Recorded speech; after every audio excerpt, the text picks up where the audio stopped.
Apa yang terjadi di India pada akhirnya terjadi di sini.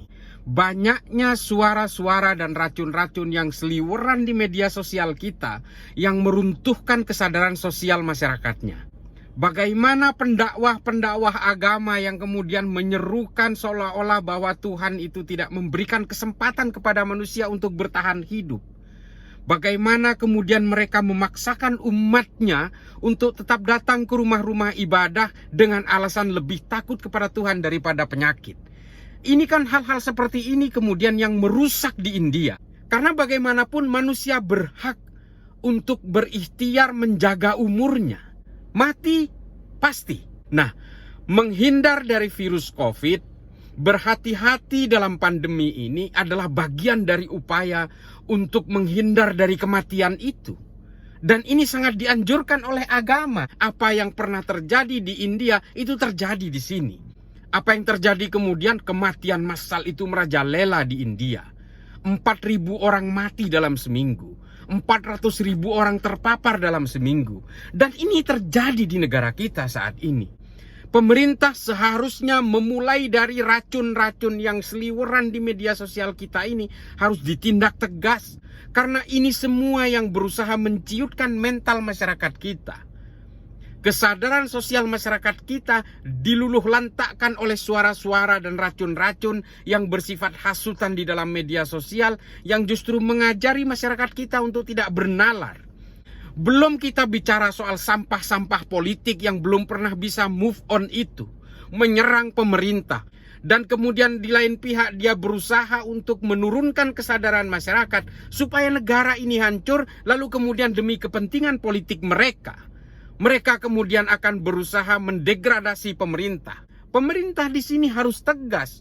Harus menindak mereka. Suara-suara toksik yang berusaha menuduh konspirasi, yang menyerang pemerintah seolah-olah tidak berupaya, seolah-olah pemerintah gagal dalam hal ini, karena kegagalan itu diciptakan oleh mereka. Saya sayangkan kalau pemerintah kemudian tidak berusaha memulai dari sini. Racun-racun yang seliweran, hasutan-hasutan di media sosial, di media apapun, seharusnya ditindak. Karena ini akan menciptakan suatu dampak negatif yang sangat masif di masyarakat kita. Mereka kelompoknya kecil tapi berisiknya luar biasa. Mereka menghasut tapi kemudian mengorbankan orang yang jauh lebih banyak. Saudara-saudara saya di Madura itu semua termakan oleh hasutan-hasutan mereka sehingga mereka tidak mau divaksin, tidak mau prokes. Pada akhirnya apa? Kematian terjadi di sana sini dalam tempo seminggu 9 orang meninggal. Kita takut kepada Tuhan, kita mendekat kepada Tuhan. Kita takut kepada penyakit, kita menjauh dari penyakit. Semua ada caranya. Di India terjadi hal-hal yang seperti ini secara masif yang kemudian kegagalan semua program itu terjadi dan masyarakat juga yang kemudian menjadi korbannya. Pandemi ini adalah persoalan sains, persoalan ilmu kedokteran, semua bisa dilakukan dengan cara penelitian, bisa dianalisis. Jika Anda ingin berbicara penyakit, bertanyalah kepada ahlinya. Setiap hari di media sosial isinya adalah hasutan, di lain sisi adalah berita tentang kematian. Ini kan sangat kontradiktif. Pemerintah harus bisa mengatasi dua keseimbangan ini. Yang satu harus dilumatkan, yang satu harus diberdayakan. Yang satu harus diberi fasilitas, diberi ruang untuk menyelamatkan nyawanya. Di lain pihak mereka harus ditindak. Apa yang terjadi di India sudah terjadi di sini. Kalau sampai terjadi seperti itu, habis bangsa kita. Habis saudara-saudara kita, habis orang-orang yang dikenal oleh kita, hilang satu persatu oleh pandemi dan virus COVID ini.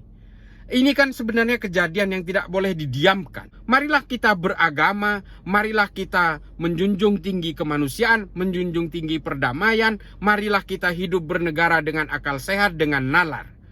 Jangan percaya oleh berbagai sampah-sampah politik. Setiap dalam pertempuran politik, orang-orang yang kalah itu selalu menghujat dan melakukan sumpah serapah terhadap yang menang. Itu terjadi sejak zaman Yunani hingga ISIS yang kemarin. Oleh karena itu, sadarilah bahwa dalam keadaan pandemi ini kita semua bersatu. Tidak ada lagi orientasi politik, tidak ada lagi perbedaan-perbedaan. Kita semua sama. Karena semua manusia diberi ruang oleh Tuhan untuk menyelamatkan nyawanya masing-masing.